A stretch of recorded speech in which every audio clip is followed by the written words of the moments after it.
RC circuit complete हो गया था? Yes sir. पूरा पढ़ लिया था RC circuit? Yes sir, numerical कर लिए थे। ठीक है, चार्जिंग डिस्चार्जिंग दोनों चीजें करा दी थी? नहीं सर, डिस्चार्जिंग नहीं कराई है अभी।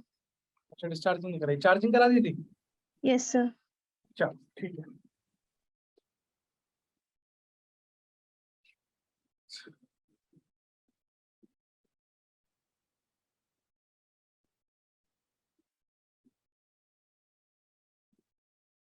देखो डिस्चार्जिंग में क्या होगा, डिस्चार्जिंग में आप ऐसा मानो कि मेरे पास एक कैपेसिटर है सी, जो कि ऑलरेडी कुछ चार्ज लेके बैठा हुआ है ना। जैसे मान लो इसके पास ऑलरेडी कुछ चार्ज है क्यू नॉट इनिशियली,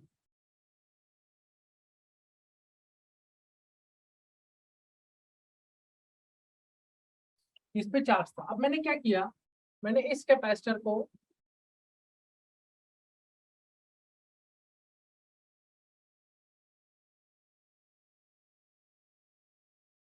एक रेजिस्टेंस के साथ जोड़ दिया आर, और अभी स्विच क्लोज नहीं किया है। स्विच क्लोज नहीं करने का मतलब ये सिचुएशन है t बराबर 0। अब मैं जैसे ही स्विच क्लोज करूंगा तो ये कैपेसिटर डिस्चार्ज होना शुरू हो जाएगा। डिस्चार्ज होने का मतलब इसका चार्ज धीरे धीरे खत्म होना शुरू हो जाएगा। क्यों खत्म होगा? क्योंकि हमें पता है कि ये कैपेसिटर खुद ही बैटरी की तरह बिहेव कर सकता है। जब ये बैटरी की तरह बिहेव करेगा तो इसके सर्किट में करंट फ्लो कराएगा, और इसके अंदर जो एनर्जी स्टोर्ड होती है कैपेसिटर के अंदर, वो धीरे धीरे धीरे रेजिस्टेंस के अंदर हीट की फॉर्म में डिसिपेट होती हुई चली जाएगी। और जब तक इसके पास एनर्जी बचेगी तब तक सर्किट में करंट फ्लो करेगा। एक बार इसकी एनर्जी खत्म, सारी एनर्जी हीट की फॉर्म में खत्म, सर्किट में करंट फ्लो करना बंद कर देगा। तो अगर कोई मुझसे कहे कि किसी भी टी टाइम पर क्या हो रहा होगा, तो मैं बात करता हूँ टी टाइम पर जाके। तो टी टाइम पर क्या हो रहा होगा,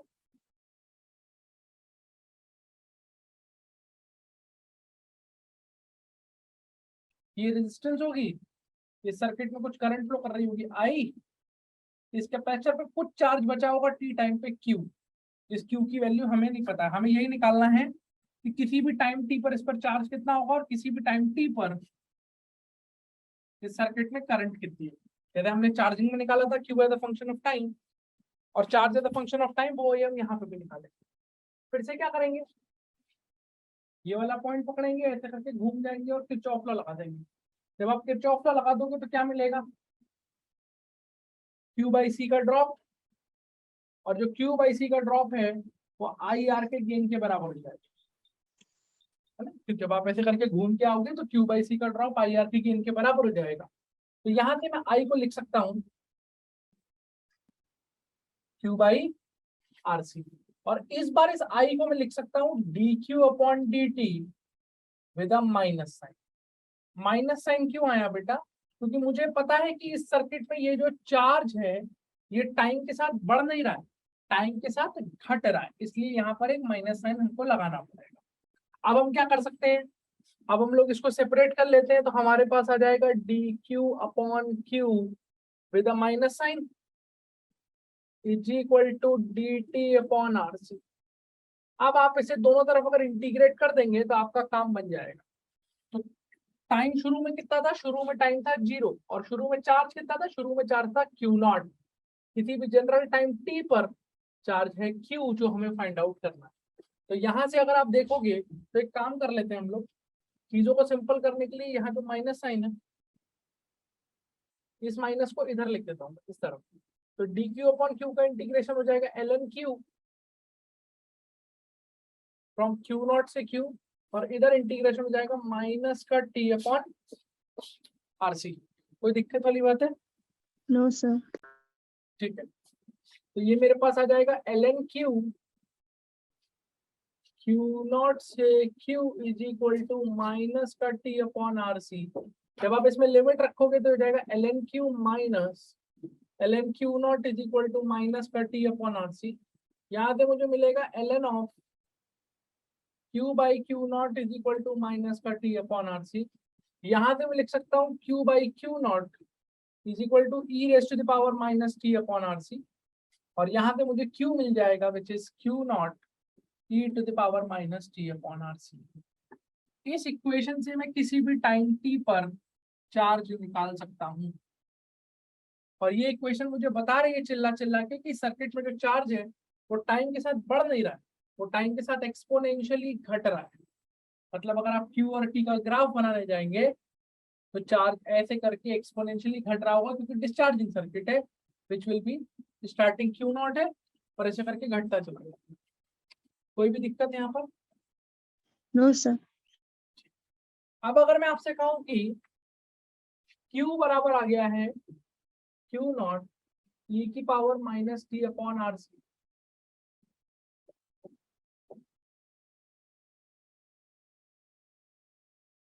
तो करंट बताइए, करंट का फंक्शन कैसे निकलेगा? तो आप कहोगे सर इसको डिफरेंशिएट कर देंगे और टाइम के रिस्पेक्ट में वो भी माइनस साइन लगा के तो करंट आ जाएगा। माइनस साइन क्यों लगाया, अब इसका मतलब समझाया था मैंने, क्योंकि चार्ज जो है मेरा वो टाइम के साथ घट रहा है, तो माइनस साइन के साथ अगर मैं इसे डिफरेंशिएट कर दूं, यानी कि हो जाएगा माइनस का D by D T of ये, ठीक है। डिफरेंशिएट करोगे तो क्या आ जाएगा, माइनस का क्यू नॉट, इसका डिफरेंशिएशन ई की power minus T upon are c into minus का 1 अपॉन आर सी अलग से आ जाएगा चेन रूल से। तो माइनस माइनस प्लस हो गया, तो ये हो जाएगा Q not upon are C E की power minus T upon R C, ये करंट हो गया। इसमें से इस वैल्यू को आप आई नॉट बोल दीजिए या आई की मैक्सिमम वैल्यू बोल दीजिए, कोई दिक्कत वाली बात नहीं होनी चाहिए इसमें। तो आई की वैल्यू आ जाएगी I max e raise to the power minus का टी अपॉन आर सी। यहाँ ये याद रखना कि जो आई मैक्स होता है ये कितना होता है, ये होता है q not upon are c, इतना याद होना चाहिए, तो याद रखना पड़ेगा। ये इक्वेशन ये बता रही है कि जो करंट है वो भी समय के साथ क्या कर रहा है, इस क्वेश्चन में, इस केस में घट ही रहा है। चार्जिंग में क्या था, चार्ज बढ़ता था लेकिन करंट घटता था, यहाँ पे दोनों ही चीजें घट रही हैं। तो आई मैक्स से शुरू करेंगे और करंट भी एक्सपोनेंशियली घटता चला। इसमें मुझे उम्मीद है कि आपको कोई समस्या नहीं होनी चाहिए, कोई दिक्कत वाली बात? No sir. चलिए, हमारे पास जो अब एक इक्वेशन है वो ये है कि Q बराबर कितना है, वो है Q नॉट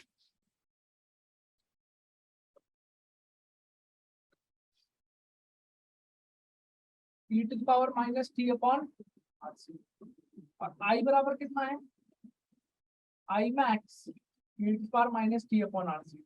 और हमको सबको पता है, चार्जिंग में हमने पढ़ा है कि जो R इंटू सी होता है इसी को हम टाउ टाइम कांस्टेंट कहते हैं, है ना। तो जो R इंटू सी होता है इसी को हम लोग क्या बोल देते हैं, टाइम कांस्टेंट। तो ये इक्वेशन क्या हो जाएगी, ये हो जाएगी Q naught e to the power minus t by tau, और ये हो जाएगा आई मैक्स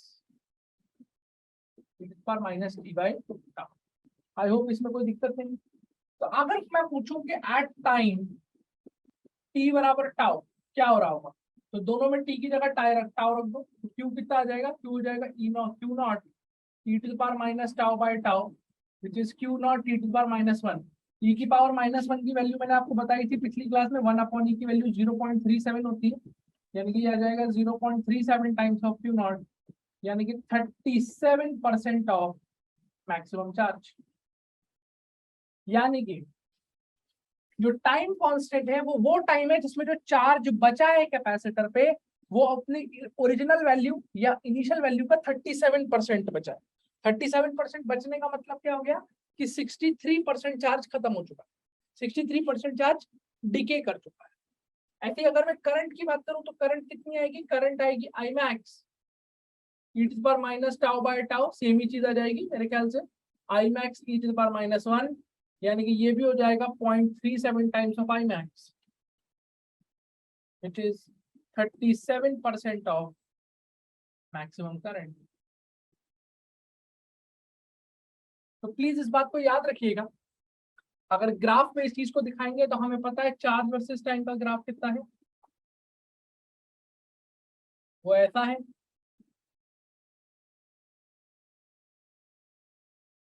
और करंट वर्सेस टाइम का ग्राफ वो भी ऐसा है। तो अगर कोई मुझसे कहे कि इस ग्राफ पे दिखाओ टाइम कांस्टेंट, तो मैं कैसे दिखाऊंगा, मैं ऐसे दिखा दूंगा कि ये वो टाइम है, टाइम कांस्टेंट जिस पर जो चार्ज बचा है, if this value is Q not the maximum value, तो this will be 0.37 Q not.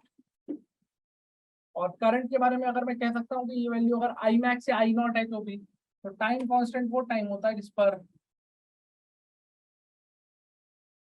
ऐसा होता है। बोलो, क्या इतनी बात समझ में आ रही है? Yes, sir. कोई डाउट? No, sir. चलिए, एक आखिरी चीज जो डिस्चार्जिंग सर्किट के बारे में आपको पता होनी चाहिए, जिसको हम चाहें तो फील भी कर सकते हैं। फील कैसे करेंगे, ध्यान से समझिए। देखिए, आपका ये जो कैपेसिटर था सी, इसके पास t बराबर 0 पर क्या था? इसके पास t बराबर 0 पर क्यू नॉट चार्ज। इसके पास t बराबर 0 पर कितना चार्ज था? क्यू नॉट चार्ज था। तो अगर क्यू नॉट चार्ज था तो इसके पास इनिशियली कितनी एनर्जी स्टोर थी? इसके पास इनिशियली एनर्जी स्टोर थी half Q not square by C, यही थी। और Yes, t sir. बराबर इंफिनिटी पे, t बराबर इंफिनिटी का मतलब जब मैं स्टेडी स्टेट की बात करूं तो ये इक्वेशन देखिए, इस इक्वेशन को देखिए। इस इक्वेशन में अगर आप t की जगह इंफिनिटी डालेंगे तो आपको दिखेगा कि जो चार्ज की वैल्यू आ रही है t बराबर इंफिनिटी पे, वो आ रही है 0। यानी कि पूरा पूरा कैपेसिटर क्या हो चुका है? डिस्चार्ज हो चुका है, उसमें कुछ चार्ज नहीं बचा है। तो t बराबर इंफिनिटी पर इस पर जो चार्ज है वो है 0, यानी कि अब जो इस पे फाइनली एनर्जी स्टोर्ड है वो भी है 0। इसका मतलब इस कैपेसिटर के पास ये जो एनर्जी स्टोर्ड थी ये 0 हो गई। 0 मतलब ये पूरी तरह डिस्चार्ज हो गया। तो अगर कोई मुझसे पूछे कि एनर्जी कहाँ गई, तो मैं क्या बताऊंगा कि ये एनर्जी रेजिस्टेंस में डिसिपेट हो गई। रेजिस्टेंस खा गया इस एनर्जी को। किस फॉर्म में खा गया? हीट की फॉर्म में खा गया। रेजिस्टेंस में हीट डेवलप हो गई। इसका मैथमेटिकल प्रूफ कैसे दे सकते हैं? देखो, मैथमेटिकल प्रूफ ऐसे दे सकते हो कि ये जो तुम्हारा आरसी सर्किट है डिस्चार्जिंग स्टेट में, किसी भी टाइम टी पर क्या हो रहा था? इसके अंदर एक करंट फ्लो कर रही थी आई, इस पर कुछ तो चार्ज था क्यू, किसी भी टाइम टी पर। तो अगर मैं तुमसे पूछूं कि इसमें कितनी हीट डेवलप हुई है, इसमें कितनी हीट डेवलप हुई है, तो पहले तो बताओ आई क्या था? आई आया था q not upon are c, जो कि आपका आई मैक्स था, इंटू ई की power minus T upon R C. ये इसमें करंट फ्लो कर रहा है किसी भी टाइम टी पर। क्या ये करंट कांस्टेंट है? नहीं, ये टाइम के साथ वेरी कर रहा है। तो हीट कैसे निकालूंगा? वैसे तो हीट का फॉर्मूला देखो ये होता है, हीट का फॉर्मूला आपने करंट इलेक्ट्रिसिटी में ये पढ़ा आई स्क्वायर आर टी, पर ये आप यहाँ लगा नहीं सकते। ये लगा क्यों नहीं सकते? क्योंकि इसके लिए करंट का कांस्टेंट होना जरूरी है, बट करंट टाइम के साथ क्या कर रहा है? लगातार वेरी कर रहा है। क्या अप्रोच लेंगे? एक छोटा सा टाइम dt लेंगे पहले, छोटा सा टाइम dt। उस छोटे से टाइम dt के लिए आप करंट को कांस्टेंट मान सकते हो। तो छोटा सा टाइम जो dt आप लोगे, उसकी हीट कैसे लिखोगे? dh। उस छोटे से टाइम की जो हीट होगी वो हो जाएगी I square R into D T. यहाँ पर आई की जगह आप ये रख सकते हो, तो इसका स्क्वायर करके रखोगे तो ये कितना हो जाएगा? हो जाएगा Q not square upon are square C square, E की power minus T upon are C का स्क्वायर करेंगे तो हो जाएगा ई की power minus 2t upon are C, this whole multiplied by R into D T. ये heat develop हुई है छोटे से टाइम डी टी में। तो अगर मुझे टोटल हीट निकालनी है तो टोटल हीट निकालने के लिए मुझे इसको क्या करना पड़ेगा? इंटीग्रेट करना होगा। इंटीग्रेट कर दूंगा मैं कहां से कहां तक? शुरुआत से लेकर आखिर तक, क्योंकि मुझे प्रूव करना है कि शुरू से लेकर आखिर तक जो हीट डेवलप हुई है इसके अंदर वो बेसिकली इसी के बराबर होनी चाहिए। अगर सारी की सारी हीट इसके बराबर आ गई तो ये इस बात का प्रूफ है कि कैपेसिटर के अंदर जो भी एनर्जी स्टोर्ड थी वो सारी ये हीट की फॉर्म में खा गया। तो अगर मैं इसे इंटीग्रेट करूं तो क्या क्या कट जाएगा? देखो, इस वाले आर से यहाँ एक आर कट जाएगा, मेरे पास क्या बच रहा है? Q not square upon are c square तो बाहर बचा। इंटीग्रेशन में मेरे पास बचेगा ई की power minus 2t upon are c into D t. पहले बताओ यहां तक कोई दिक्कत है? No, sir. कहां से कहां तक इंटीग्रेट करेंगे? टाइम की लिमिट्स 0 से लेकर T तक. इन्फिनिटी तक, पूरे टाइम की निकाल रहा हूं ना मैं, इनिशियल स्टेट से स्टेडी स्टेट तक। भाई कैपेसिटर पे चार्ज 0 कब हुआ है? कैपेसिटर पे चार्ज 0 हुआ है इन्फिनिटी पर जाके। पूरे टाइम की हीट निकालूंगा तो कैसे निकलेगा? देखो एक्सक्यूज मी, इसका इंटीग्रेशन क्या होगा?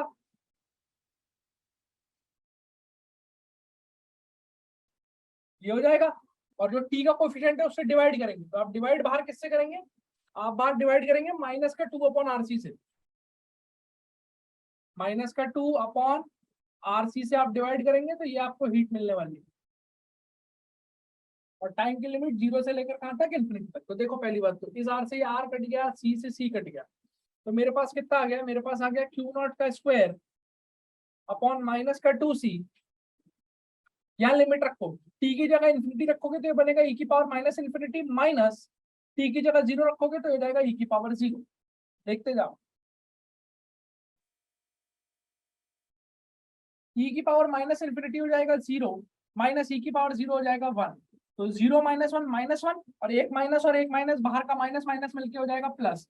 यानी कि जो टोटल हीट डेवलप्ड है वो Q0²/2C के ही बराबर आ रही है, which is nothing but the initial energy stored in the capacitor. यानी कि मैंने मैथमेटिकली इस बात को प्रूव कर दिया है कि इस कैपेसिटर के अंदर जितनी भी एनर्जी शुरू में स्टोर्ड थी वो सारी की सारी इसके अंदर हीट की फॉर्म में डिसिपेट हो गई है। बोलिए बात समझ में आती है कि नहीं? Yes, sir. कोई दिक्कत? No, sir. तो ये है आपका पूरा डिस्चार्जिंग, ये पूरा डिस्चार्जिंग आपको इतना आना चाहिए। यहाँ तक कोई समस्या? No, sir. ठीक है। तो अब बेटा आपका जो करंट इलेक्ट्रिसिटी वाला चैप्टर है वो यहाँ पे आके क्या हो जाता है, खत्म। समझ आया? यहाँ पे आके आपका करंट इलेक्ट्रिसिटी क्या हो जाता है बेटा, खत्म। कैपेसिटर इलेक्ट्रो और करंट इलेक्ट्रिसिटी यहाँ पे आके पूरा खत्म हो जाता है। हमने इंस्ट्रूमेंट्स वगैरह सब पढ़ा दिए थे ना आपको? Yes, sir. ठीक है।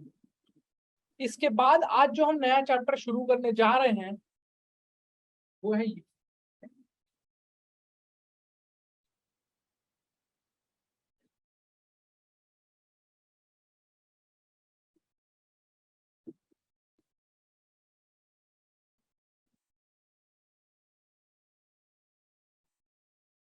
क्या लिखा है? मैग्नेटिज्म। मैग्नेटिज्म। पहले तो मैं आपको बता देता हूँ कि ये बेटा बहुत बड़ी यूनिट है मैग्नेटिज्म। बहुत वक्त लगता है इसको पढ़ने में। वक्त क्यों लगता है? क्योंकि 7 पार्ट्स में डिवाइडेड है ये। मैग्नेटिज्म का पहला पार्ट है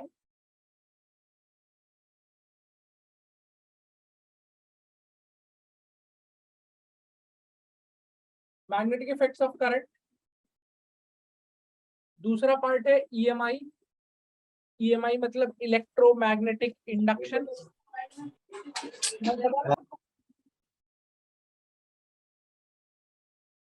तीसरा पार्ट है एसी, ऑल्टरनेटिंग करंट। चौथा पार्ट क्या है?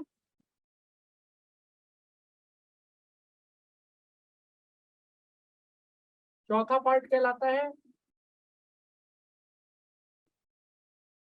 Magnetic properties. पांचवा पार्ट कहलाता है क्लासिकल मैग्नेटिज्म।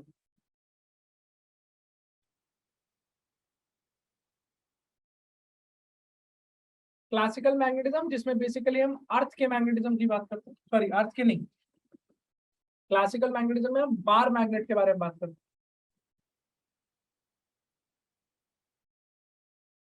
फिर उसके बाद एक आता है अर्थ मैग्नेटिज्म और सबसे एंड में आता है ईएम वेव्स, इलेक्ट्रोमैग्नेटिक वेव्स। ये 7 चैप्टर में ये पूरी यूनिट डिवाइडेड है। क्या ये बात समझ में आ रही है? Yes, sir. Yes, sir. हम लोग आज जो शुरू करेंगे उसका नाम क्या है चैप्टर का? बोलिए। Magnetic effects. Magnetic effects of current. अभी आपको एक चीज बता देता हूँ, इस पूरे मैग्नेटिज्म चैप्टर में क्रॉस प्रोडक्ट ऑफ वेक्टर्स का बड़ा इस्तेमाल होता है।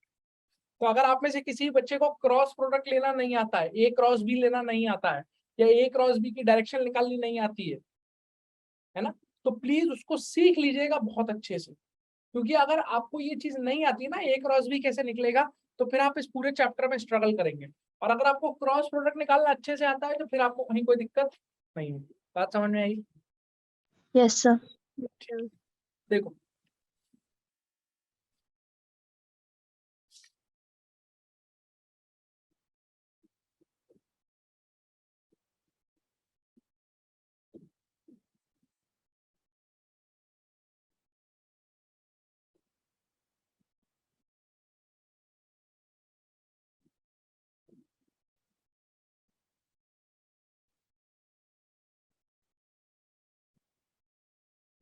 मैग्नेटिक इफेक्ट्स ऑफ करंट का मतलब क्या है? मैग्नेटिक इफेक्ट्स ऑफ करंट का मतलब यह है कि अगर बेटा किसी भी वायर में, किसी भी तार में अगर करंट होगी, है ना, तो वो करंट कैरिंग वायर अपने चारों तरफ एक मैग्नेटिक फील्ड प्रोड्यूस करेगा, एक मैग्नेटिक फील्ड क्रिएट करेगा, मैग्नेटिक फील्ड एक बार मैग्नेट की तरह क्रिएट करेगा। इसको बताने वाला जो सबसे पहला व्यक्ति था जिसने इस चीज को बताया था, उसका नाम था ऑयस्टेड, और इसलिए इसको कहते हैं ऑयस्टेड्स एक्सपेरिमेंट। ऑयस्टेड्स एक्सपेरिमेंट के बारे में जानने से पहले ये बता दीजिए, आप सबने मैग्नेटिक कंपास देखा है बचपन में? Yes, sir. अब तो फोन में एप्लीकेशन भी आती है, स्मार्टफोन में ऐप होती है, वैसे मैग्नेटिक कंपास देखा है कि नहीं देखा? देखा है। Yes, sir. ऑयस्टेड ने इस बात को प्रूव किया था कि अगर किसी वायर में करंट है, किसी भी तार में करंट फ्लो कर रही है, तो उसके चारों तरफ क्या होगी? एक मैग्नेटिक फील्ड। कैसे प्रूव किया? उसने क्या किया, उसने एक सिंपल सा सर्किट लिया, उसने एक सिंपल सा क्या ले लिया, सर्किट ले लिया। मान लो ये सर्किट है, 20 वोल्ट की बैटरी ली और तार कनेक्ट करके एक सर्किट बनाया। अब इस सर्किट में ऑब्वियसली क्या होगी,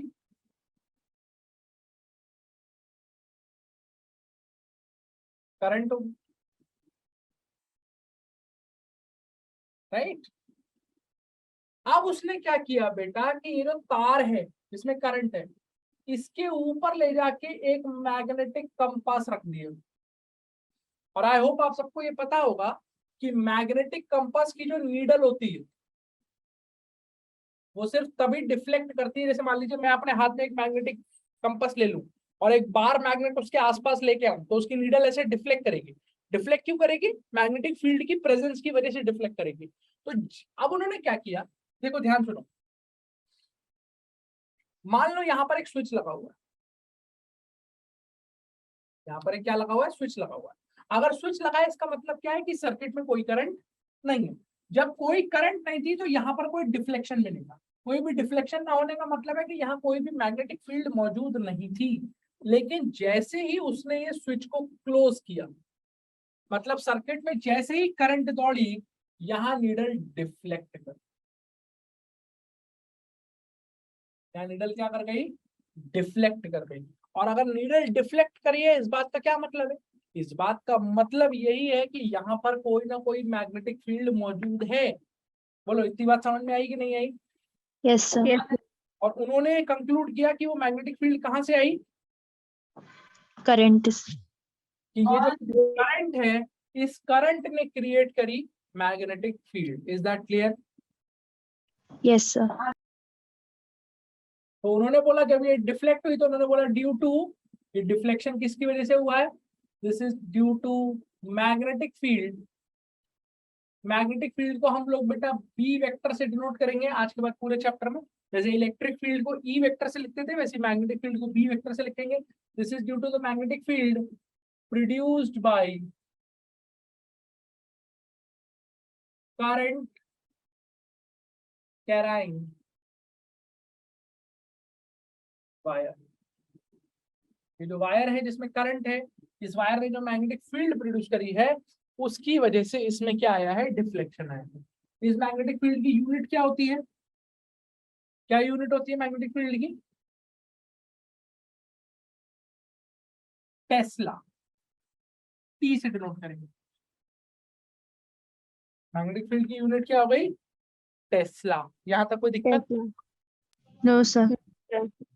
तो ऑयस्टेड ने हमको ये बता दिया कि भैया अगर एक तार में करंट होगी तो उस तार के आसपास एक मैग्नेटिक फील्ड क्रिएट होगी, जो कि तार के करंट की वजह से क्रिएट होगी। यहां तक तो कोई दिक्कत नहीं थी। फिर लोगों ने पूछा ऑयस्टेड से कि अच्छा ये तो बताओ कि उस मैग्नेटिक फील्ड की वैल्यू कितनी होगी, मतलब कितनी मैग्नेटिक फील्ड क्रिएट करेगा वो। तो ऑयस्टेड ने कहा ये नहीं पता मुझे। ऑयस्टेड ने ये नहीं बताया कि कितनी मैग्नेटिक फील्ड है। ऑयस्टेड ने बस ये बताया था कि भैया तार में करंट होगी तो करंट के आसपास मैग्नेटिक फील्ड होती है। ये बताया था दो अलग अलग साइंटिस्ट थे जिन्होंने एक फेमस लॉ दिया था जिसे बोलते हैं बायो-सावर्ट लॉ। ये दो अलग अलग साइंटिस्ट है बेटा, एक ही नाम नहीं है। बायो अलग साइंटिस्ट है, सावर्ट अलग साइंटिस्ट है।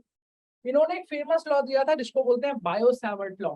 और इस बायो-सावर्ट मतलब इन दोनों ने मिलकर बताया कि जो वायर में जो फील्ड प्रोड्यूस हो रही है, वायर में जो करंट है उसकी वजह से जो फील्ड प्रोड्यूस हो रही है, उसको कैलकुलेट कैसे करें। उसकी वैल्यू कैसे निकालोगे। तो ऐसी बात, पहली बात तो ये है कि जरूरी तो है नहीं कि दुनिया के जितने भी वायर हों वो सारे सीधे ही हों, स्ट्रेट वायर ही हों। वायर की तो कुछ भी शेप हो सकती है, जैसे मान लो ये कोई भी एक तार है, इस तार में भी करंट हो सकती है, कोई दिक्कत वाली बात तो है नहीं। तो इन्होंने क्या कहा, इन्होंने कहा एक काम करते हैं, इन्होंने कहा मान लीजिए आपके पास किसी भी एक रैंडम शेप का वायर है, लेट अस से ये मेरे पास एक रैंडम शेप का वायर है और इस रैंडम शेप के वायर में एक करंट दौड़ रही है आई। तो मुझे ये पता है कि अगर इस तार में करंट दौड़ रही है तो इसके आसपास के रीजन में एक मैग्नेटिक फील्ड तो है।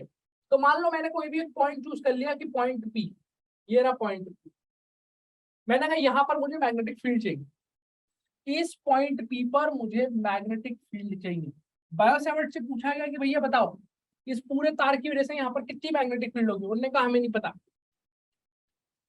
उन्होंने क्या कहा, उन्होंने कहा हमें नहीं पता, उन्होंने कहा पूरे तार की कितनी होगी हमें नहीं पता, लेकिन इस तार का जो छोटा सा सेक्शन है, इस तार का अगर आप एक बहुत छोटा सा सेक्शन काट लीजिए डीएल लेंथ का, छोटी सी लेंथ का, उन्होंने कहा उसकी फील्ड हम बता सकते। उस टाइम तक बेटा मैथमेटिकल इंटीग्रेशन नहीं आया था, तो बायो सेवर्ट ने जो फील्ड बताई थी वो एक छोटे से डीएल सेक्शन की बताई थी, लेकिन अब तो हमें इंटीग्रेशन आता है, तो अगर मैं छोटे से सेक्शन डीएल की फील्ड यहाँ पर लिख सकता हूँ, तो छोटे सेक्शन डीएल की लिख के मैं नीचे से लेकर ऊपर तक इंटीग्रेट कर दूंगा तो पूरे वायर की आ जाएगी। बोलो ये बात समझ में आती है कि नहीं। Yes sir. अब यहाँ बड़ा पॉइंट क्या है, बड़ा पॉइंट ये है कि मान लीजिए यहाँ मैंने एक छोटा सा सेक्शन माना जिसको बोला डीएल, इस छोटे सेक्शन को क्या बोला, डीएल, डीएल लेंथ, ये डीएल वेक्टर है। इंपॉर्टेंट चीज, ये डीएल वेक्टर कहीं भी नहीं मान सकते हो बेटा, तुम्हारे घर की खेती नहीं है, ये आप याद रखेंगे पूरे मैग्नेटिज्म चैप्टर में। जब भी डीएल कभी चूज करना होगा it will be always along I. Always along I का मतलब इस डीएल वेक्टर की जो डायरेक्शन होगी वो उसी डायरेक्शन में होगी जिधर करंट होगा। जैसे मान लो किसी बच्चे ने बोला कि सर मैं डीएल ऐसे चूज करूंगा, ऐसे I will choose the length, ऐसे छोटी सी लेंथ ही तो चूज करनी है तो मैं इसके वेक्टर को ऐसे चूज करूंगा, ये यहीं पे गलत हो जाएगा। करंट के अपोजिट डीएल नहीं चूज करेंगे आप, हमेशा करंट की डायरेक्शन में डीएल चूज करेंगे। अब मान लीजिए आपने डीएल वेक्टर माना, तो उन्होंने ऐसा बोला बायो सेवर्ट ने कि इस लेंथ की, जो छोटी सी लेंथ है डीएल, इसमें भी तो करंट आई है, इसकी वजह से मैं यहाँ तो मैं मैग्नेटिक फील्ड बता सकता हूँ।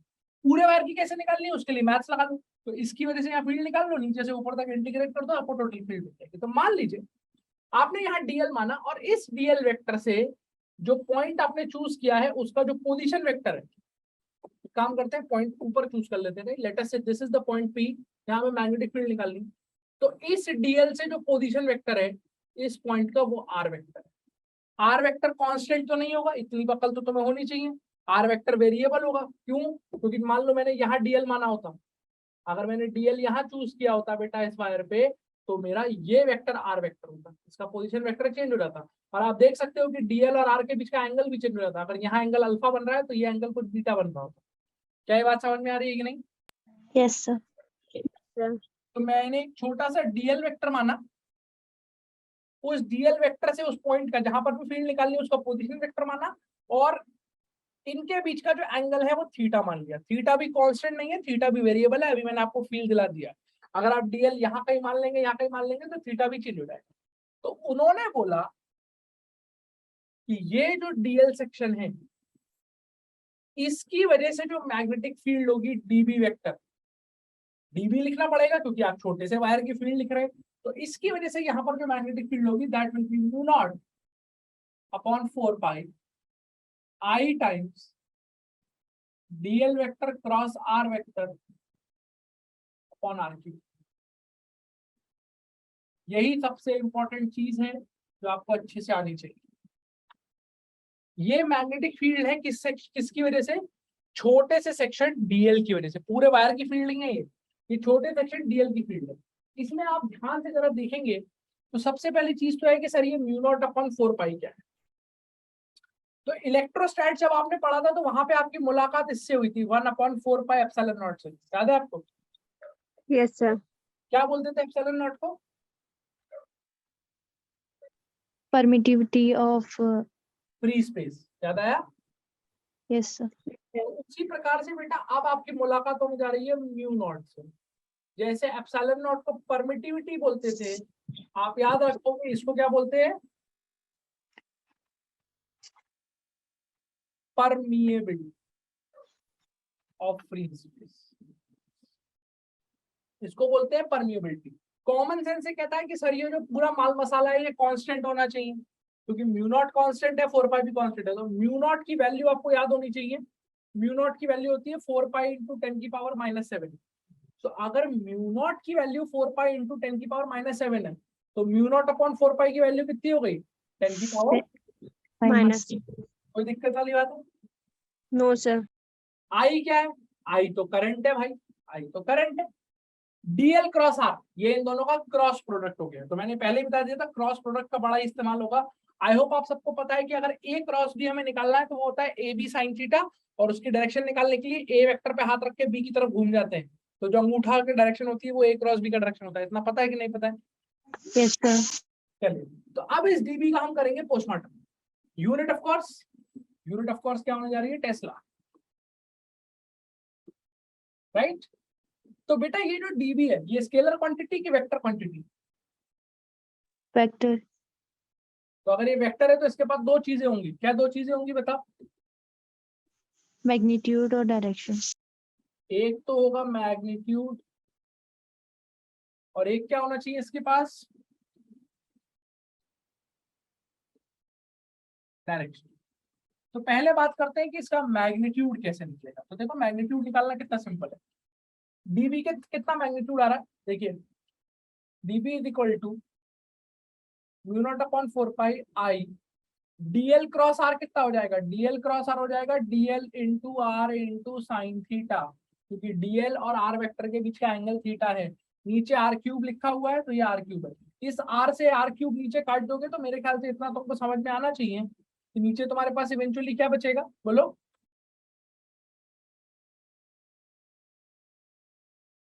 नीचे क्या बचेगा बेटा? R square. ये जो फॉर्मूला है ये सबसे इंपॉर्टेंट है, इसको आप बिल्कुल अच्छे से रट लीजिए। इससे आपको फील्ड का क्या मिला? डायरेक्शन मिला कि मैग्नीट्यूड मिला? मैग्नीट्यूड। डायरेक्शन मैग्नीट्यूड मिला। पूरे वायर का कि छोटी सी लेंथ का? छोटी सी लेंथ। तो इसी को लिख के हमें क्या कर देना है, बोलो? इंटीग्रेट। इंटीग्रेट। डायरेक्शन कैसे निकलेगी फील्ड की? तो ये फॉर्मूला चिल्ला चिल्ला के बता रहा है कि जो direction dl cross r vector की होगी वही डायरेक्शन डीबी वेक्टर की होगी। यानी कि आपको डायरेक्शन किसका लेना आना चाहिए? आपको डायरेक्शन लेना आना चाहिए डीएल क्रॉस आर का। तो चलिए यहाँ डीएल क्रॉस आर का डायरेक्शन एक बार आपको लेके दिखा देते हैं। डीएल वेक्टर ऊपर की तरफ है, आर वेक्टर ऐसे है, तो डीएल क्रॉस आर कैसे लोगे? डीएल पे हाथ रखेंगे, आर की तरफ घूम जाएंगे। पहले वेक्टर पे हाथ रखा, आर की तरफ घूम गए, अंगूठा आ रहा है इनटू द प्लेन, यानी कि यहाँ पर जो मैग्नेटिक फील्ड होगी डीबी वो होगी इनटू द प्लेन। सबको क्या है पता है? Into the plane cross sign से दिखाया जाता है, यस सर। और आउट ऑफ द प्लेन किससे दिखाया जाता है? डॉट से। डॉट से। उनकी बात समझ में आई कि नहीं? Yes sir.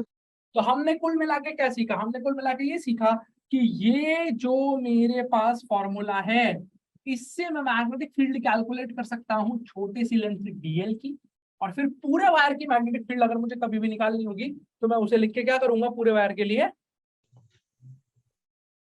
इंटीग्रेट कर दूंगा। और डायरेक्शन कैसे निकलेगी डीबी की? How will you find out the direction? Dl cross r की डायरेक्शन। क्रॉस आर से। बताओ यहाँ तक कोई दिक्कत है? No sir. No sir. कि बच्चों को कोई समस्या हो तो जल्दी बता दो।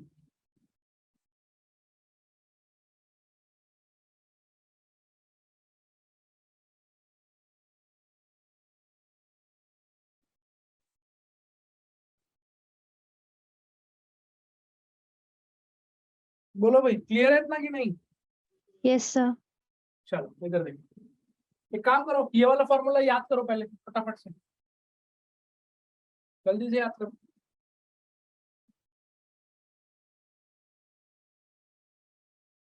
कर लिया?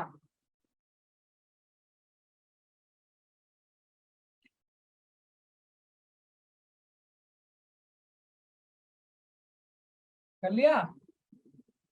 Yes sir. Yes sir. और डायरेक्शन कैसे निकालते हैं? डीएल क्रॉस आर से। और डीएल कैसे चूज करते हैं? डीएल हमेशा करंट की डायरेक्शन में चूज करते हैं। ये सारी चीजें दिमाग में रखिएगा। आइए बात करते हैं, हमें निकालना है magnetic field due to a straight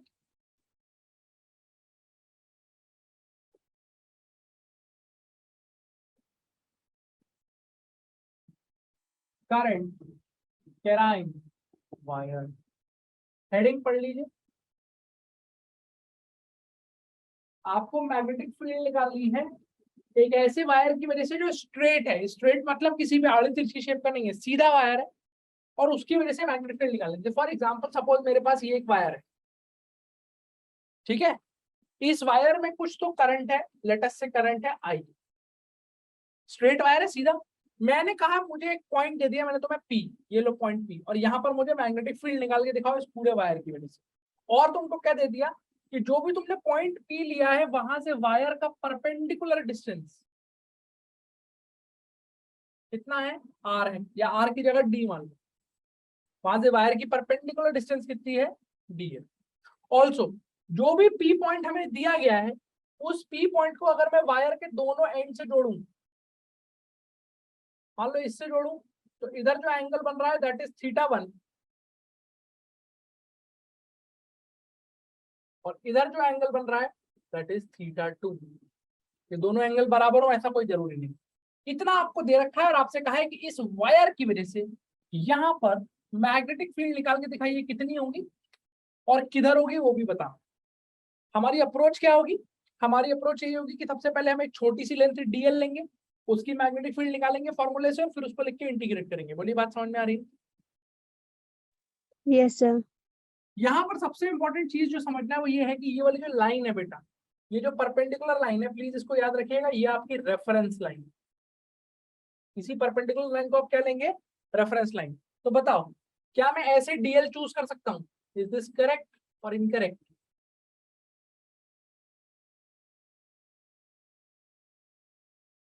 correct और इनकरेक्ट बोलो यार, आवाज आ रही है मेरी कि नहीं? सर यहाँ नेट ही नहीं चल रहा है, आपकी स्क्रीन नहीं दिख रही मुझे। मेरी स्क्रीन नहीं दिख रही है? सर मेरे वहाँ है नेट का प्रॉब्लम। बाकी लोगों आपको दिख रहा है? Yes sir. क्या मैंने डीएल सही चूज किया कि गलत चूज किया है? Sir,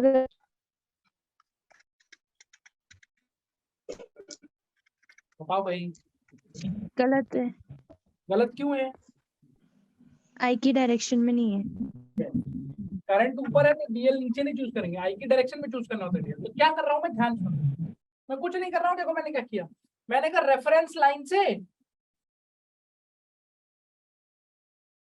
रेफरेंस लाइन से मान लो हम कुछ एल डिस्टेंस ऊपर चले गए, और एल डिस्टेंस पर जाकर हमने ये छोटा सा डी एल मान लिया, इसमें कोई दिक्कत हमको नहीं होनी चाहिए। एक डीएल मान लिया, बाय-सेवर्ट लॉ लगाने के लिए इस डीएल से इस पॉइंट का पोजीशन वेक्टर चाहिए, तो इस डीएल से इस पॉइंट का जो पोजीशन वेक्टर बन रहा है वो ये मान, इसको मैंने आर बोल दिया, ये मेरा आर हो गया, डीएल से इसका पोजीशन वेक्टर।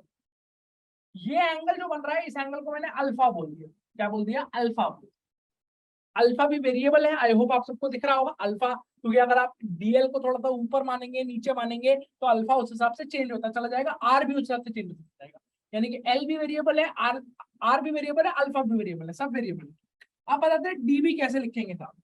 डीबी लिखने का फॉर्मूला जो हमारे पास है वो है mu naught upon 4 pi I times dl sine theta upon are square. क्या तुम्हें यहाँ तक बात समझ में आती है, जल्दी बताओ। yes, sir. लेकिन अब देखो यहाँ गलती क्या होती है, ये थीटा बेटा किस किस के बीच का एंगल था, बाय-सेवर्ट लॉ में देखो इधर ध्यान से, थीटा किस किस के बीच का एंगल था,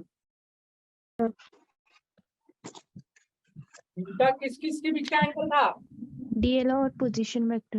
डीएल और पोजीशन वेक्टर। तो एक्चुअली में यहाँ जो मेरा थीटा होगा वो तो ये होना चाहिए ना, ये, क्योंकि ये है डीएल और ये है पोजीशन वेक्टर, तो ये एंगल मेरा थीटा होगा, और ये कितना होगा देखो, अगर ये बेटा अल्फा है तो ये वाला एंगल हो जाएगा 90 माइनस अल्फा, क्योंकि ये तो 90 है ही, और ये अगर 90 माइनस अल्फा है तो थीटा हो जाएगा 90 प्लस अल्फा। क्या ये बात समझ में आ रही है?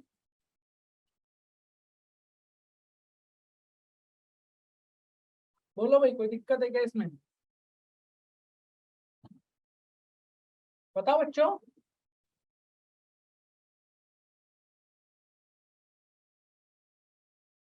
अरे आवाज आ रही है कि नहीं, जल्दी बोलो।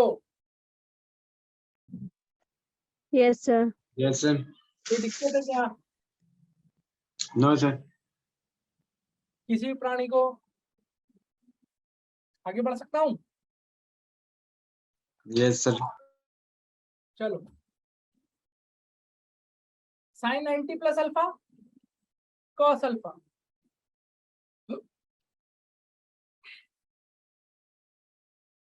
ये डीबी आ गया। डीबी का मतलब क्या है? ये मैग्नेटिक फील्ड आ गई इस छोटे से सेक्शन डीएल की वजह से। टोटल निकालने के लिए क्या करना पड़ेगा? अरे टोटल निकालने के लिए क्या करना पड़ेगा? Integrate. इंटीग्रेट, यानी कि mu naught upon 4 pi I dl cos alpha upon are square को आपको इंटीग्रेट करना पड़ेगा। पर अगर आप ध्यान से देखें तो इसका इंटीग्रेशन आपकी औकात से बाहर का है। इसका इंटीग्रेशन आपकी औकात से बाहर का क्यों है, इसको समझते हैं। इस इंटीग्रेशन के अंदर 3 वेरिएबल हैं। 3 वेरिएबल कैसे हैं? एल भी वेरिएबल है, अल्फा भी वेरिएबल है और आर भी वेरिएबल है। देखो, एल भी चेंज हो सकता है, अल्फा भी चेंज हो सकता है और आर भी चेंज हो सकता है। तो जब 3 वेरिएबल है तो 3 वेरिएबल का इंटीग्रेशन थोड़ी आता है, हमें तो इंटीग्रेशन एक ही वेरिएबल का आता है। तो पहले तो हमें इस पूरे इंटीग्रेशन को एक वेरिएबल में लेके आना पड़ेगा। बोलो, क्या इतनी बात समझ में आ रही है कि नहीं? Yes sir. एक वेरिएबल में कैसे लेके आओगे साहब? उसके लिए आपको थोड़ी सी जुगाड़ लगानी पड़ेगी। जरा यहाँ से ट्राइंगल देखिएगा और ट्राइंगल को ध्यान से देखिएगा। क्या मैं ऐसा लिख सकता हूँ कि जो tan अल्फा है, tan अल्फा वो L अपॉन डी है? Yes sir. बिल्कुल लिख सकता हूँ। तो बताओ L की जगह क्या लिख सकता हूँ? L की जगह क्या लिख सकता हूँ? tan alpha into D. तो DL की जगह क्या लिख सकता हूँ? DL की जगह लिख सकता हूँ d sec square alpha d alpha. क्या ये बात समझ में आ गई? Yes sir. ठीक है, बहुत अच्छी बात है। तो ये तो DL आ गया। अच्छा, दूसरी चीज, अगर आप ध्यान से देखें तो क्या मैं आर स्क्वायर की जगह L square plus d square लिख सकता हूँ? Yes sir. और एल की जगह क्या लिख सकता हूँ? एल की जगह अभी ऊपर लिखा हुआ है डी टेन अल्फा। तो ये कितना हो जाएगा? ये हो जाएगा डी टेन अल्फा का whole square plus d square. तो ये आपको मिल जाएगा d square tan square alpha plus d square. अगर आप इसमें से डी स्क्वायर कॉमन लेंगे तो ब्रैकेट में आ जाएगा टेन स्क्वायर अल्फा प्लस 1। और बचपन में पढ़ लिया था 1 प्लस टेन स्क्वायर अल्फा किसके बराबर होता है?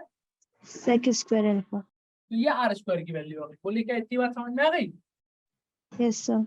अब इन दोनों वैल्यूज को उठा के इस वाले इंटीग्रेशन में सब्स्टिट्यूट करने जा रहा हूँ मैं, ध्यान से देखना। मेरे पास क्या इंटीग्रेशन आया था? मेरे पास आया था integration of mu naught upon 4 pi I into d l into cos alpha upon are square. यही तो बन रहा था, I d l cos alpha upon are square. तो पहले तो डीएल की जगह ये रख देंगे d sec square alpha d alpha. तो डीएल की जगह रख दीजिए mu naught upon 4 pi I, dl की जगह पे रख दिया d sec square alpha d alpha into cos alpha upon are square की जगह रख दीजिए d square sec square alpha. तो आर स्क्वायर की जगह पे रख दिया d square sec square alpha. और अब आप जादू देखेंगे तो आपको जादू दिखेगा। जादू क्या दिखेगा? सेक स्क्वायर अल्फा से पूरा पूरा सेक स्क्वायर अल्फा कट जाएगा, एक डी से ये वाला डी कट जाएगा। तो मेरे पास क्या बचेगा? देखो, म्यू नॉट आई कांस्टेंट है, इंटीग्रेशन से बाहर ले सकते हो। नीचे से 4 पाई डी भी कांस्टेंट है, ये भी इंटीग्रेशन से बाहर ले सकते हो। सिर्फ इंटीग्रेशन के अंदर बच जाएगा कॉस अल्फा डी अल्फा। क्या ये इंटीग्रेबल है बच्चों? इसका इंटीग्रेशन आता है हमको? Yes sir. अल्फा की लिमिट, अल्फा की लिमिट बताइए। अल्फा की लिमिट नीचे से लेकर ऊपर तक, अल्फा की लिमिट कहां से कहां जाएगी? अल्फा, अल्फा ये वाला एंगल है ना जो रेफरेंस लाइन से बन रहा है।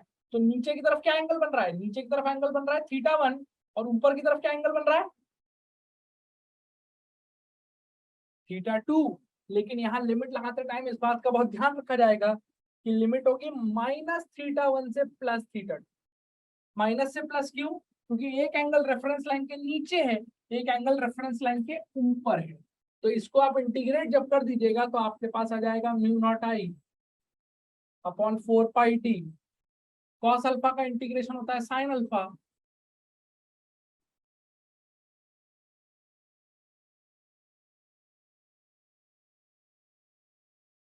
है ना भाई। लिमिट रख दो इसके अंदर, sine theta 2 minus sine of minus theta 1। Sine का माइनस निकल के बाहर आ जाएगा और तुम्हारे पास फाइनल फॉर्मूला हो जाएगा mu not I upon 4 pi D into sine theta 1 plus sine theta 2। ये आ गई magnetic field due to a straight wire. ये किसी भी सीधे वायर की वजह से अगर मैग्नेटिक फील्ड आपको निकालनी होगी किसी भी पॉइंट पे, तो फॉर्मूला है mu not I upon 4 pi D sine theta 1 plus sine theta 2। बताओ भाई, कोई दिक्कत है? No sir. देख लो इसको अच्छे से।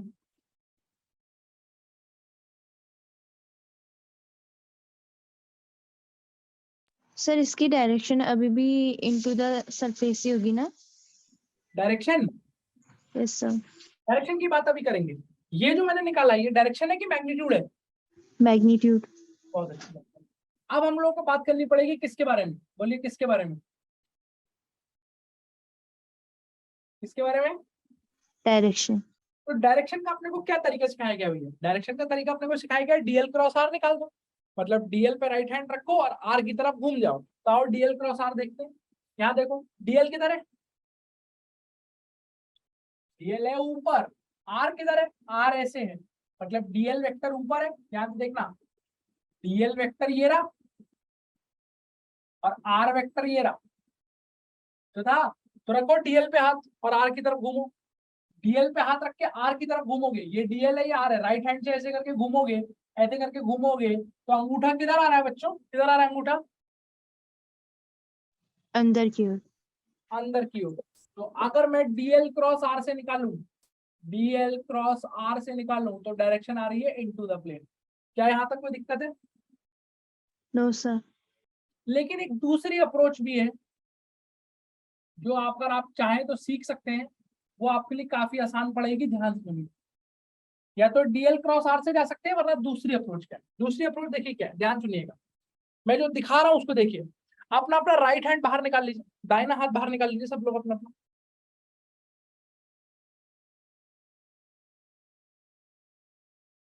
निकाल लिया? Yes sir. राइट हैंड बाहर निकाल लिया? Yes sir. अपने राइट हैंड का जो अंगूठा है, अंगूठा उसको करंट की डायरेक्शन में रखना है। जैसे देखो करंट किधर है? तार में ऊपर, तो मैंने अंगूठा ऐसे रख दिया करंट की डायरेक्शन में ऊपर। बोलो यहाँ तक बात समझ में आती है? Yes sir. आप अपनी उंगलियों को घुमाओ, इस तरीके से घुमाना है कि मुट्ठी बंद करनी है। तो देखो अगर मैंने अंगूठा ऐसे रखा, पॉइंट ये रहा पी, यहाँ पे तो फील्ड निकाल रहे हो, तो देखो जब मैंने ऐसे अंगूठा रखा और मैं अपनी उंगलियां घुमाऊंगा मुट्ठी बंद करने के लिए, तो मेरी उंगलियां ऐसे घूम रही हैं, ऐसे घूम रही हैं। तो बताओ यहाँ पर मेरी उंगलियां किधर जा रही है? बाहर जा रही है कि अंदर जा रही है? अंदर। अंदर जा रही है। तो अगर मेरी उंगलियां ऐसे अंदर जा रही हैं तो इसका मतलब क्या है? फील्ड किधर है यहाँ पे? अंदर। हाँ अंदर की तरफ है। अब तुम खुद से सोचो, तुमको क्लैरिटी अगर चाहिए, मान लो अगर ये जो पॉइंट है ये पी यहाँ की जगह यहाँ होता है, यहाँ होता क्यू पॉइंट, आप इसमें मैग्नेटिक फील्ड निकाल रहे हो, तो पहले तो मैं डीएल क्रॉस आर से चमका देता हूँ आपको।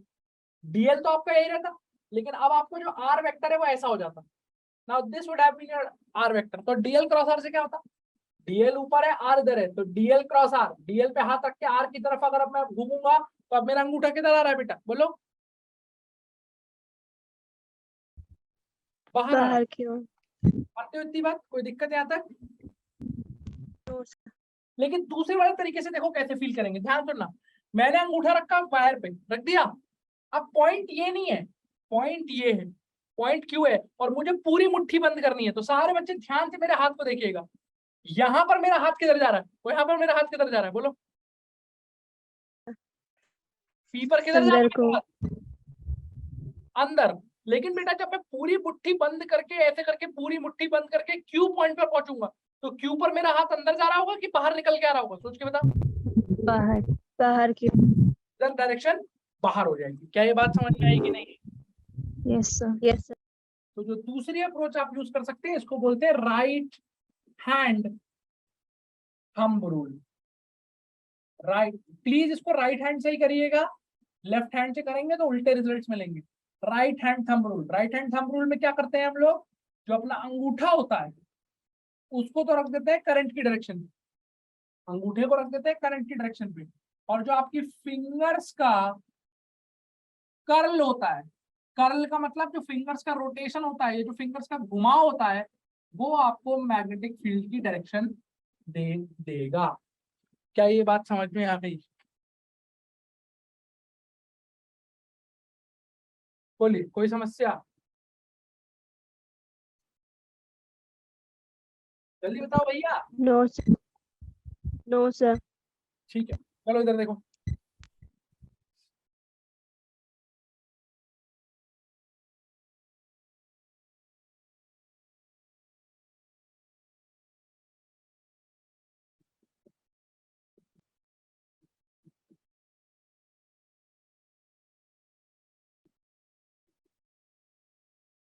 देखिए इसके स्पेशल केसेस, स्पेशल केसेस ये हैं कि हमको अभी क्या पता है, हमको अभी तक ये पता है कि ये अगर मेरा वायर है, इसमें करंट आई है, मैं किसी भी पॉइंट पी पर फील्ड निकालने की कोशिश कर रहा हूँ, इसकी परपेंडिकुलर डिस्टेंस अगर डी है, यहाँ से जोड़ूंगा तो एंगल θ1 है, और यहाँ से जोड़ूंगा तो एंगल θ2 है, तो इसकी जो मैग्नेटिक फील्ड निकल के आती है उसका फॉर्मूला मेरे पास आ चुका है, μ0I/4πd sine of θ1 plus sine of θ2। बोलो यहाँ तक बात क्लियर है? Yes sir. लेकिन अगर मैं कह दूं कि ये वायर इनफाइनाइट है, इनफाइनाइट का मतलब हो गया इसका ना छोर है ना और है, मतलब ये पॉइंट इधर से इंफिनिटी तक जा रहा है और ये पॉइंट इधर से भी इंफिनिटी तक जा रहा है, तो क्या आप इस बात को फील कर पा रहे हैं कि अगर ऊपर वाला छोर इंफिनिटी तक जाएगा तो ये जो θ2 है, θ2 ये θ2 किसकी तरफ टेंड करेगा? बोलो। 90। और ये भी अगर इंफिनिटी तक जा रहा है तो θ1 भी किसकी तरफ टेंड कर जाएगा? जल्दी बोलो। 90। यानी कि दोनों एंगल किसकी तरफ टेंड कर जाएंगे? 90। यानी कि अगर वायर इनफाइनाइट है तो θ1 और θ2 दोनों चले जाएंगे 90 डिग्री। तो फॉर्मूला क्या आएगा? अब जो फॉर्मूला आएगा magnetic field for an infinite wire, उसके लिए वो जो फॉर्मूला आपने निकाला है उसमें θ1 और θ2 की जगह आप 90 पुट कर दीजिए, तो हो जाएगा μ0I/4πd into sine 90 plus sine 90। Sine 90 होता है 1, तो 1 + 1 2, 2 से नीचे वाला 4 कट के 2 बचेगा, यानी कि अब आंसर हो जाएगा μ0I/2πd। This is magnetic field due to an infinite wire. Direction तो आप निकाल ही लेंगे राइट हैंड थंब रूल से, उससे तो कोई दिक्कत नहीं चाहिए। ये रहा पहला स्पेशल केस।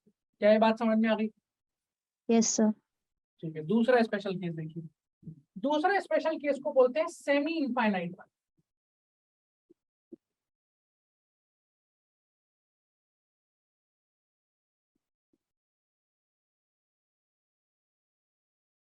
क्या बोलते हैं बेटा इसको? Semi infinite wire. दिक्कत? सेमी इनफाइनाइट का No, sir. क्या मतलब होता है भैया?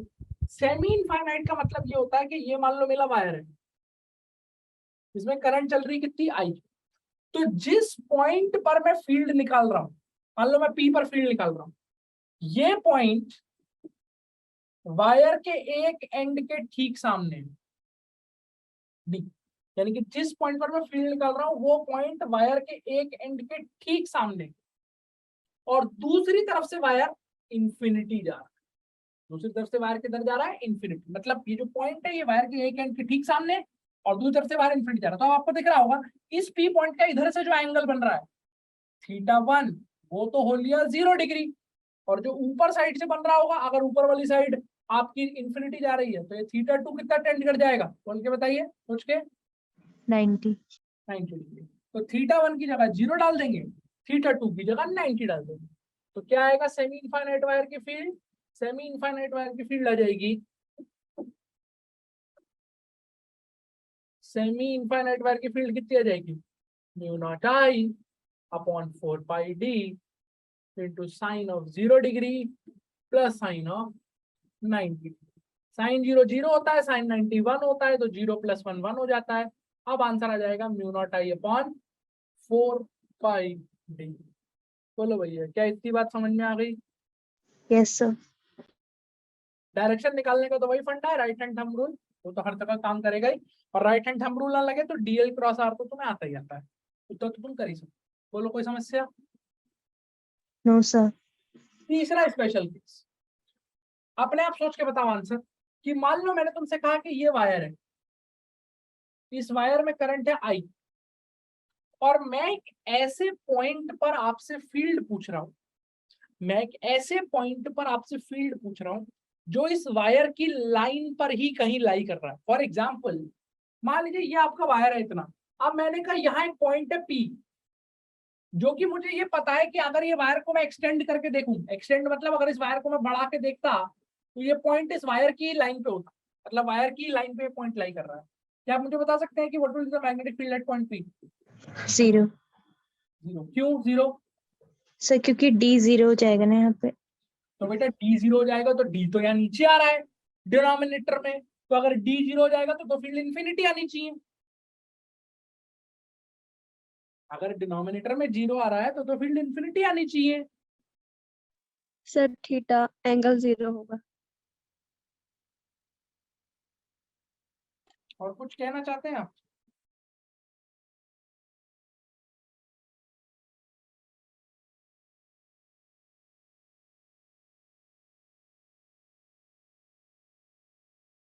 देखो बेटा ध्यान से सुनो, ये 0 क्यों आ रहा है? क्योंकि आपको फंडामेंटली चीजों से जाना है। फंडामेंटल बायो-सैवर्ट लॉ तो ये है ना, ये दिख रहा है कि नहीं दिख रहा? बोलो हाँ है ना। Yes sir. तो बेटा एक बात बताओ, अगर मैं इसमें कोई भी डीएल मानूं, मान लो मैंने ये डीएल मान लिया, this is the DL that I have chosen, ये डीएल माना, तो इस डीएल से जो मेरा पॉइंट है उसका जो पोजीशन वेक्टर होगा, क्या वो यही होगा? बोलो हाँ कि ना। भाई इस डीएल के लिए पोजीशन वेक्टर यही होगा कि नहीं होगा? हाँ या ना? Yes sir. कितना एंगल है डीएल और आर वेक्टर में? 0 डिग्री। 0 डिग्री। और अगर 0 डिग्री है तो डीएल क्रॉस आर कितना आएगा बेटा? कितना आएगा? 0। सिर्फ इस डीएल के लिए ट्रू है कि कोई भी डीएल के लिए ट्रू है ये बात? कोई भी DL के लिए। यहाँ डीएल मान के देखो, तुम यहाँ डीएल मान के देखोगे करंट की डायरेक्शन में, तो उसके लिए पोजीशन वेक्टर यही आने वाला है। हर डीएल और आर के बीच में 0 डिग्री है, तो कोई सा भी डीएल चूज करते चले जाओ, डीएल क्रॉस आर हमेशा 0 आने वाला है, क्योंकि A cross B sine theta, theta 0 है तो 0 ही आने वाला है, यानी कि फील्ड 0 आ जाएगी। क्या ये बात समझ में आ रही है कि नहीं? Yes sir. तो ये हमने पूरा पूरा पोस्टमार्टम किया है किसकी फील्ड का? वायर की फील्ड का, स्ट्रेट वायर की फील्ड का। तो अब आपको क्या क्या आता है? अगर कोई स्ट्रेट वायर आपको दे रखा है तो उसके दाएं बाएं आजू बाजू कहीं पर भी फील्ड निकालनी आनी चाहिए फाइनाइट वायर की। इनफाइनाइट वायर है तो भी फील्ड निकालनी आनी चाहिए, सेमी इनफाइनाइट है तो भी फील्ड निकालनी आनी चाहिए, उस वायर पे पॉइंट होगा तो भी उसकी भी फील्ड निकालनी आनी चाहिए। बोलो यहाँ तक दिक्कत है क्या? Any problem? No sir. चलिए फिर, अभी तक हमने जो फील्ड निकाला वो निकाला स्ट्रेट वायर। किसका फील्ड निकाला? Straight wire. अब जो हम सेकंड केस पढ़ने जा रहे हैं that is magnetic field due to a circular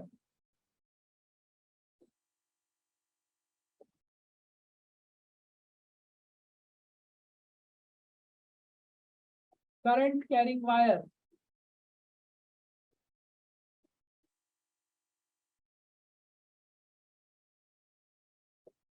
at its center.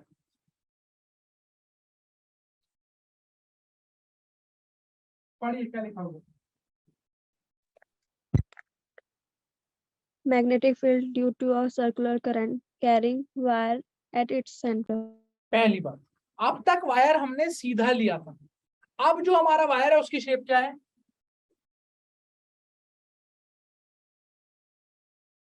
अरे अब जो हमारा वायर है उसकी शेप क्या है बेटा? सर्कुलर। सर्कुलर वायर है, मैंने लिखा हुआ है ना यहाँ पे सर्कुलर। बोलो हाँ या ना? Yes sir. और उसमें भी मैं कहाँ पर फील्ड निकाल रहा हूँ? इस सर्कल के सेंटर पर। इस सर्कल के सेंटर। तो मान लो ये एक सर्कुलर वायर है जिसमें करंट दौड़ रही है, कितनी कितनी करंट दौड़ रही है, I. आई। इसकी कुछ तो रेडियस मान लो, कितनी रेडियस मान ली मैंने इसकी, आर। R. अब मुझे इसमें निकालनी है magnetic field at the centre. तो बेसिक फॉर्मूला तो वही है भैया, मैं बायो सावर्ट लॉ से ही जाऊंगा। बायो सावर्ट लॉ ने क्या सिखाया था कि एक छोटी सी लेंथ मान लो डीएल, और उस डीएल की जो फील्ड होगी वो हो जाएगी mu naught upon 4 pi into I dl sine theta upon are square. तो छोटे से डीएल की फील्ड पहले इस फॉर्मूले से लिखो और लिख के इंटीग्रेट करो तो टोटल फील्ड आ जाएगी। बोलो मानते हो कि नहीं मानते हो? Yes, sir. डीएल चूज करें। हमें ये भी बताया गया था कि डीएल कैसे चूज करना है, करंट की डायरेक्शन में चूज करना है। तो देखो मैं तुम्हें चूज करके दिखाता हूँ, क्या तुमको ये बात समझ में आती है कि ये तुम्हारा डीएल हो जाएगा? बोलो हाँ या ना। Yes, sir. पोजीशन वेक्टर का क्या होगा, इस डीएल से जो पोजीशन वेक्टर होगा इस पॉइंट का, क्या वो ये रेडियस होगी कि नहीं होगी? बोलो हाँ या ना। Yes, sir. भाई सेंटर का जो पोजीशन वेक्टर होगा वो रेडियस ही होगी कि नहीं होगी? Yes, sir. Now use your brain and tell me this. ध्यान सुनिएगा,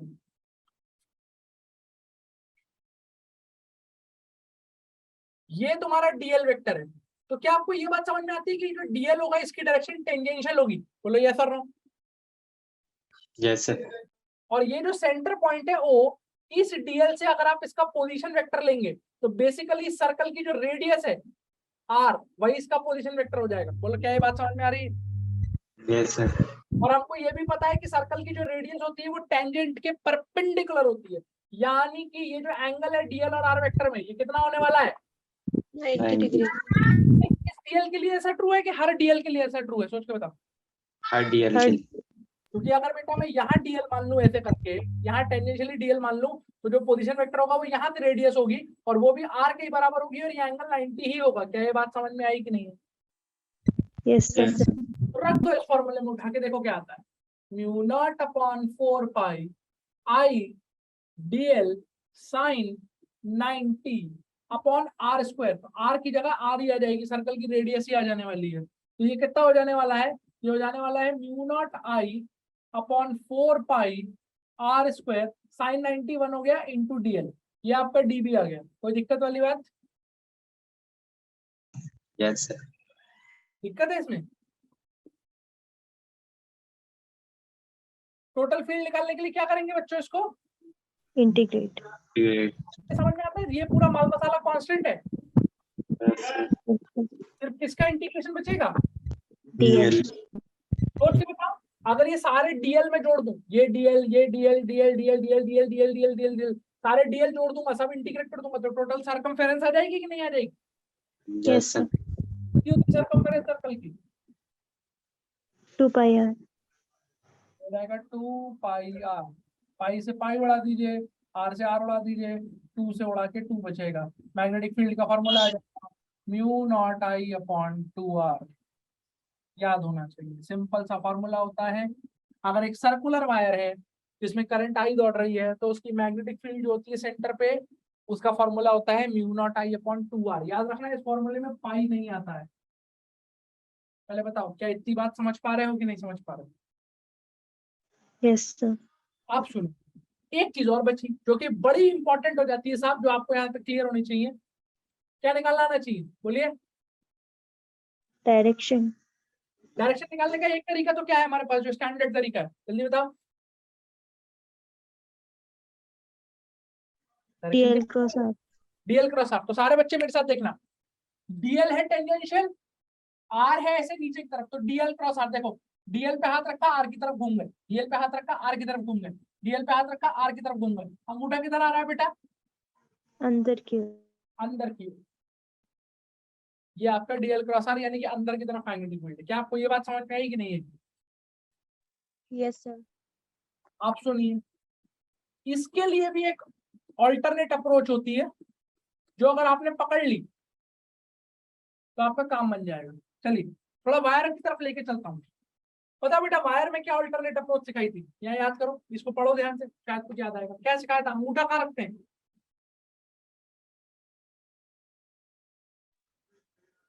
राइट हैंड का अंगूठा कहाँ रखते हैं? करंट की डायरेक्शन में। करंट की डायरेक्शन में। तो जहां उंगलियां घूम रही होती हैं, उंगलियों का जो घुमाव होता है वो क्या देता है हमको? Magnetic field. ये दिख रहा है कि नहीं दिख रहा है? बोलो हाँ या ना। Yes sir. अब एक काम करो, इसको जस्ट उल्टा कर दो, जस्ट उल्टा कर दो। यानी कि अब जो तुम्हारी उंगलियों का कर्ल है, उंगलियों का जो घुमाव है, उसको कर दो करंट की डायरेक्शन में। तो अब जो तुम्हारा अंगूठा है वो मैग्नेटिक फील्ड दे देगा। कैसे? देखो मैं एक लाइन में दिखाता हूँ। उंगलियों का कर्ल करंट की डायरेक्शन में करना है। इसको देखिए, करंट कैसे है, क्लॉकवाइज या एंटी क्लॉकवाइज? क्लॉकवाइज। क्लॉकवाइज। तो अपना राइट हैंड लीजिए और अपनी राइट हैंड की उंगलियां क्लॉकवाइज घुमा दीजिए। अगर मैं अपनी राइट हैंड की उंगलियां ऐसे क्लॉकवाइज घुमाऊं, ऐसे करके क्लॉकवाइज घुमाऊं, तो बेटा अंगूठा किधर आ रहा है? बाहर के अंदर? अंदर। अंदर। वही फील्ड की डायरेक्शन है। क्या ये बात समझ में आई कि नहीं आई? Yes sir. तो वायर में क्या करते थे? वायर में अंगूठा रखते थे करंट पे। ऐसे याद रखोगे, अंगूठा रखते थे करंट पे, फिंगर से फील्ड आ जाती। या उल्टा होगा, या फिंगर्स घुमा देंगे करंट में तो अंगूठे से फील्ड आ जाएगी। क्या ये बात समझ में आ रही है कि नहीं? Yes sir. बोलो, कोई भी डाउट? No sir. ईमानदारी से बताइए, जो भी आपने आज के लेक्चर में पढ़ा है, क्या एक एक चीज आपको समझ में आ गई है? Yes sir. कहीं भी कोई डाउट है तो पूछिए। है क्या? No, sir. एक एक फंडा क्लियर है? Yes, sir. एक एक फंडा क्लियर है? बोलो हाँ या ना। Yes, sir. तो बस एक छोटा सा चीज बता दो। अगर मान लो ये सर्कुलर लूप है और इस सर्कुलर लूप में करंट ऐसे चल रही है, तो बताओ उसके सेंटर पे मैग्नेटिक फील्ड किधर होगी, अंदर की बाहर? बाहर। बाहर। कैसे निकाला? डीएल क्रॉस आर से निकाला कि ट्रिक से निकाला? ट्रिक से क्या किया, राइट हैंड लिया, करंट डायरेक्शन में ऐसे करके घुमा दिया, ऐसे घुमा दिया, अंगूठा किधर आ रहा है? बाहर की तरफ आ रहा है। तो यहाँ पर मैग्नेटिक फील्ड किधर होगी? मैग्नेटिक फील्ड बाहर की तरफ। बाहर को कैसे शो करते हैं हम लोग? बाहर को शो करते हैं। क्या ये बात चमकी आपको? Yes sir. Any doubts? No, sir. आज लेक्चर में कोई डाउट तो नहीं है बच्चे? No, sir.